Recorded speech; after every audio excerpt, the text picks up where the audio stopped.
Hello everyone, I am Sanvi, Marketing Manager at Happy Locate. Welcome to our special pet care AMA session hosted by Happy Locate. For those joining us for the first time, Happy Locate is India's first leading relocation partner in pet space. We specialize in helping families and move them safely and comfortably across different cities in India and across countries, offering complete end-to-end support through the journey.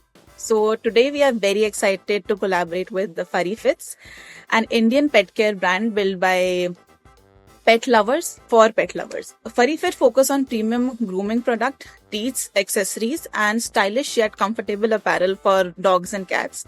What truly sets them apart is the emphasis on quality, comfort, and conscious care, along with their commitment to supporting animal welfare initiatives. So today we have with us Ajay and Ankit from them. So before we begin the discussion, I just want to understand was there any specific moment or experience that you faced with your own pet no, I have to do something for them, or anything specific incident that you can think of? Well, actually, I observed, through my friends and everybody that they started treating their pets like their babies, like the concept has moved from pet ownership to pet parenting, right? So they love pampering their pets. So they love dressing them up. They love giving them products which are of high quality, devoid of chemicals. So we thought that, there is a huge demand in this space for these kinds of good products. And when it comes to clothing, the variety is not as much as expected, like the demand is outpacing the supply. So people want something new and innovative, comfortable for their pets. So there is a lot of demand, and it was not completely being met by the existing players. So through this, what we would like to say is that there is a space for all the players in this market, because the market itself is huge and it's growing in double digits, right? So we felt that this is the space where we can give a lot of input and also grow along with giving joy to all the pet owners, so pet parents. So that's the whole genesis behind this whole concept. So it's winter season, so we'll talk about the winter clothing collection that you guys have. And in that, what do you think is the most common mistake that pet parents make while buying winter wear for their pets? See, I won't say a mistake they are doing. Okay. See, the pet parents, population of pet parents that is right now in India, their maturity, and I would say they are very new in India. Okay. This concept is altogether a very new concept in India. Okay. Last 3 years, we have seen a steep growth in this complete population. Okay, so there are many awareness which is still to be given to them. Okay, and we as a marketer, we as a brand, we are trying our level best to just give them the acknowledgement of what exactly they should have if it comes to clothing, or if it comes to grooming. Okay, so now talking about the clothing space. Here what happens usually, people just want good designs and at the same time very good fabric for them. But if you'll go and check for any clothing, you will find there are a huge gap that is available in this industry. So what I was trying to say is that during winters, people are getting to understand that pets also need warmth and comfort, just like how we do.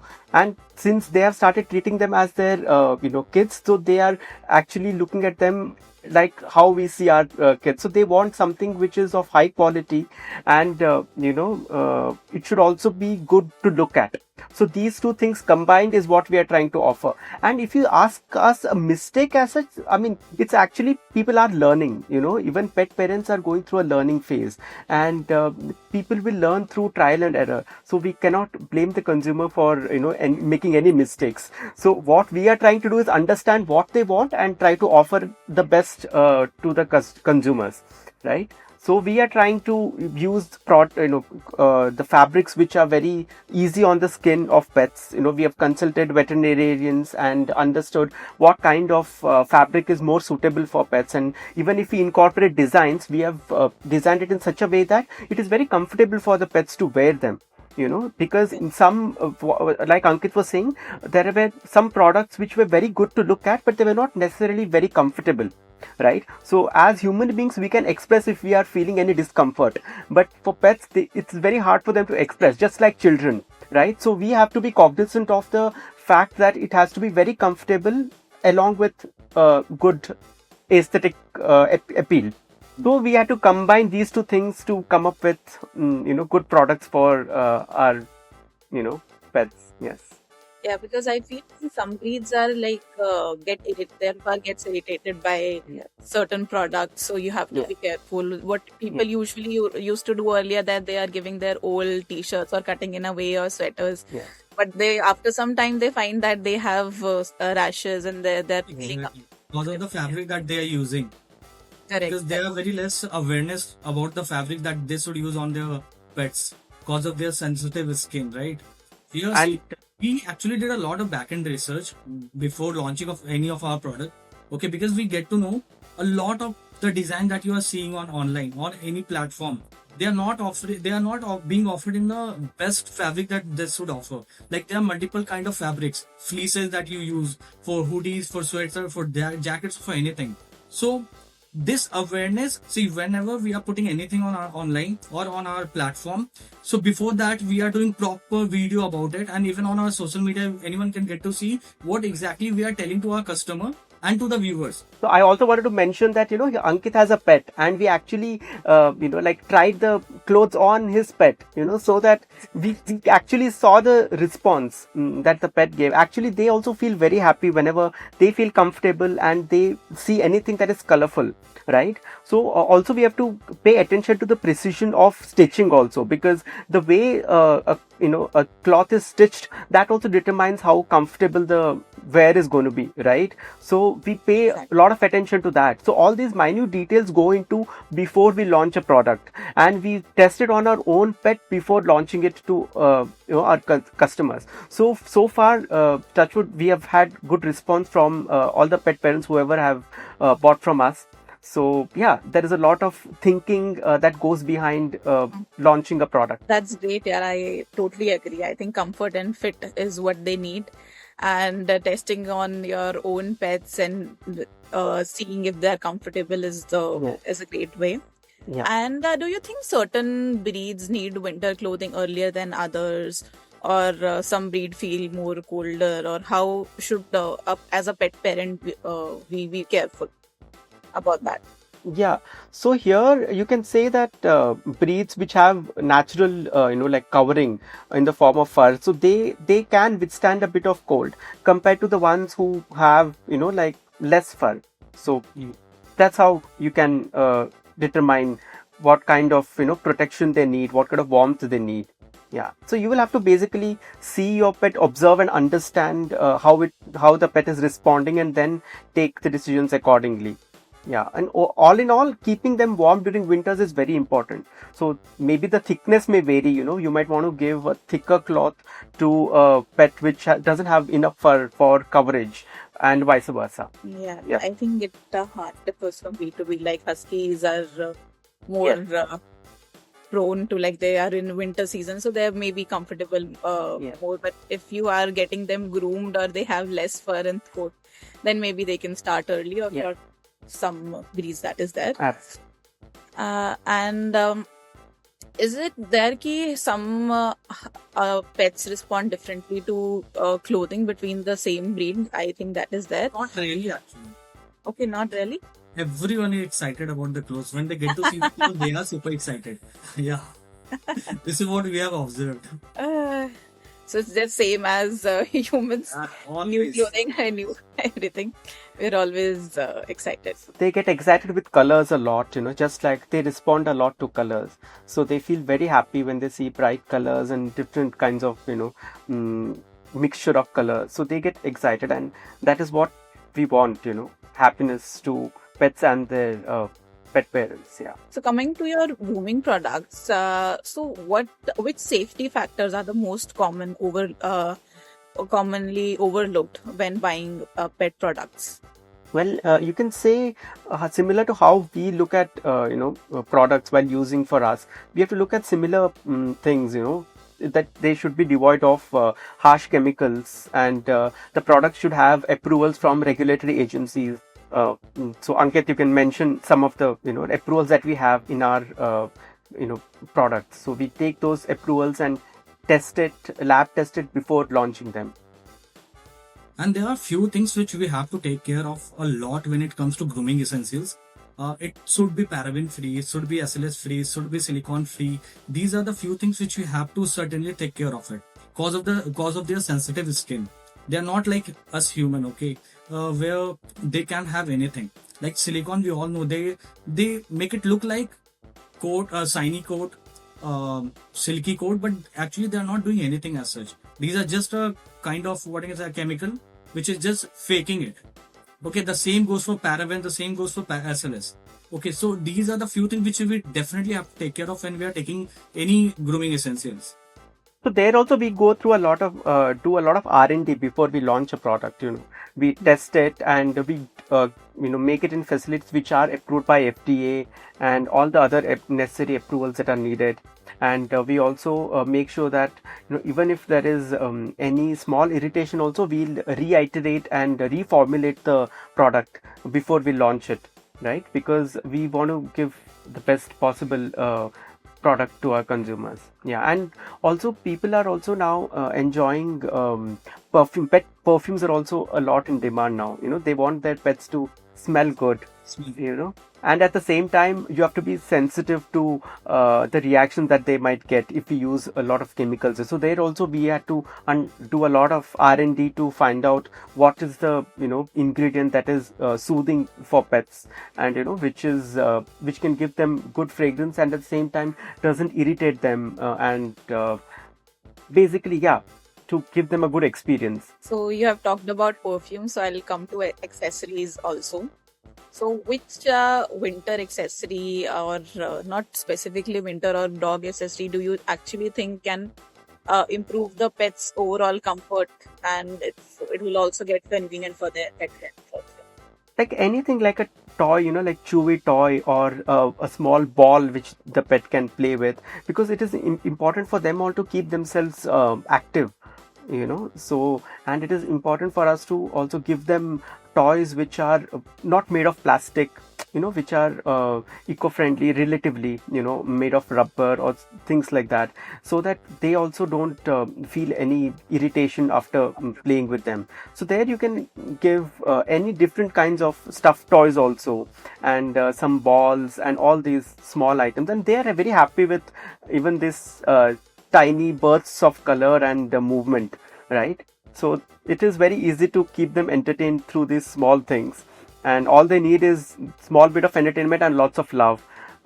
So I think a lot of it is abundantly available, yeah, from their pet parents. So we are only adding a little to the joy which is already existing. Yeah. Yeah, for sure. And you have a very vibrant range also, I must say. And I think apart from this, like, what do you think, like, people can do a small change that can make a lot of big difference in pets in winter, like something that they can do at their place, or to make them comfortable? Yeah, giving a comfortable bed to sleep on, I think that is very primary, right? So that they feel warm, and giving them a bit of warmth through some blanket, and these very basic things that we do for ourselves. We just have to think from that point of view and implement it, right? And other basic things, like potty training and all these things, I think those, if you make them understand early on, then they will learn it on their own, and they go out and finish their business and come back, even if it's really cold. So they are very obedient, and they listen to what you teach them, so they're not very rebellious. So all you have to do is you have to make them understand and train them early on. That's about it. And as the FurryFits growth, you also get feedbacks from your pet community. So has any feedback shaped your brand in a way, or you get a customer insight that you didn't know earlier, and it has challenged your original assumption? You were also thinking in a different manner, and then we got a feedback. Then you were like, "We found we can help." Yeah, I mean, we are always receptive to feedbacks, and we always implement them. The thing is, like, we already took a lot of feedback before we launched the products, be it in grooming or clothing. So we haven't actually received a lot many, problems or any uh, pinpointed any negative thing about our product. So that's a good thing, because we already went through that process through a sample size. Like, we already give the products to pet parents and get the reaction beforehand, before we launch a product. So this is something that we have adopted right from the beginning. So that's why we have not received a lot of feedbacks, but any feedback is always welcome. We are very receptive, and whenever there is, even small things like, a velcro or buttons would be better, things like that, any feedback which we always take and try to implement it and balance it out, because a lot of people have different opinions, and we have to make sure that, everything is compartmentalized and properly decided on what to implement and what to ignore. So we have to manage that with a lot of care. Yes. And it's a great way to know. And you started with the feedback and then implemented it. So that's really amazing. So as a pet brand, do you think that you have some responsibility, or you, when it comes to educating some pet parents, or if yes, then how do you like do that? I think that is, just very basic things, that pet parents have to, like, follow, like, keep them, don't unleash them when you are taking them in within a premises of a society, apartment complex, or wherever. And also think and learn about the breed which you are taking on before you commit yourself to get that breed, right? Like, some breeds are really heavy and hard to manage, so you should be cognizant of these things before you take up, for example, a Rottweiler, or like a German Shepherd. All these big pets, they require certain, like, space and certain way of managing them. So all these factors have to be thought of before you jump into it. So it's like, it is fun to have a pet, but it also comes with a few responsibilities. So you have to think of what are the steps you can take to make sure that you are going to adhere to that. And one more thing I would like to say is that there are cases where pet parents, they abandon their pets. So this is very heartbreaking to see. If you've taken on the responsibility of caring for a pet, then you should continue doing it. You shouldn't leave the pet, in between. So you won't abandon your kids, right? So similarly, pets are your kids. So you cannot just abandon them somewhere in the middle, and let them fend for themselves. So that is very sad to see. And I think that it's an appeal to whoever has a pet, or who are planning to get pets. So we would say that, please, if you taken on the responsibility, complete it, and take care of the pet, and please don't abandon them. Yeah. I think that's a great tip. Yeah. Coming to the that usually, like, pet parents usually tend to overbuy certain products and underbuy certain products. So what do you think in, like, pet space? Pet parents usually overbuy. I think my assumption is toys. It can be different in your opinion, but what do they underbuy? Underbuy, I mean, I think, see, now, from whatever observations that we have made, they pamper their pets a lot. So I don't think so they underbuy anything as such, so Really? so that is, yeah. So it's a good thing only, that they're keeping their pets happy. So overbuy, yeah, I think your observation is right. Maybe some toys, because they feel happy with a few items, and yeah, you don't have to buy them a new toy all the time. But yeah, you can always see, it's a very subjective matter, actually. Who are we to say that this is overconsumption and this is okay, right? So it's a very subjective matter. So if at all the pet parent feels that my baby deserves it, then yeah, more power to them. Let them go and indulge. Who are we to judge? So, and when it comes to clothing, yeah, Buy absolutely. everything. No, Splurge as absolutely. well as Yes, splurge. Yes. Give a lot more love, like, lots of love. I think, and they're doing it. I mean, majority of the people are doing it. So we are very happy about it. Yeah. So, also, what advice would you give to the pet parents before they buy any pet product, regardless of the brand? Well, see, all you have to do is like see the product ingredients if you're buying any food or grooming products. And in clothing, it's a little difficult if you're buying it online to see the quality of the product. But I think once you buy from a brand and you see that okay, they are giving quality products, then that is good to go. And you have to also do a small bit of observation. Sometimes some products might not suit your pet, it might suit some other pet, so you have to observe and see if that is not working out well, then maybe switch to another alternative. So there is no hard and fast rule as such, but these are the basic things that you have to look for, whichever you look for when you are buying something for yourself, right? For example, in treats or biscuits, you can avoid products with maida in it, just like how we are adapting to products made from millets and wheat, right? So we can switch from maida based products to more real food. So that we can do. And also try to see if you can give them fresh food, also freshly made. There are a lot of such offerings in the market now. A lot of companies are offering fresh meals to pets, so I think it's good to give them those things rather than feeding them with junk food. Yeah. I think this is also an upcoming field in pet space. I feel the fresh foods and organic for them. People are like literally eating their pet food. If this is Yes. this much fresh, then you can. It's a human grade. It's called human grade, right? So Yeah. yes. So Yes. people are also pampering them with ice creams. So yeah. So but when you are giving them ice cream or chocolates, make sure that it is pet friendly. Okay. So because you cannot give everything that you eat to pets, so you have to make sure that the ingredients, I mean, the product is meant for a pet. Because the pet won't they don't have the voice to express themselves, right? That okay, this is not suitable for my body. So you have to do that research before you give it to them, right? Yeah. So I think that is something that you have to look for. Yeah. Yeah, that's a great tip. You should always check the ingredients and see if it goes for them. Yes. Yes. So yeah, I think we have come to the end of podcast. I would really like to thank both of you for joining us today, and the conversation like these help play a vital role in helping pet parents make more informed and thoughtful decisions. And for our viewers, you can all use the code HappyLocate5 to enjoy 5% lifetime discount on all purchases on FurryFit website. The code and the link are available in the description below.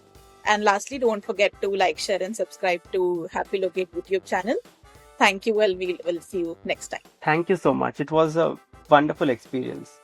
Same here.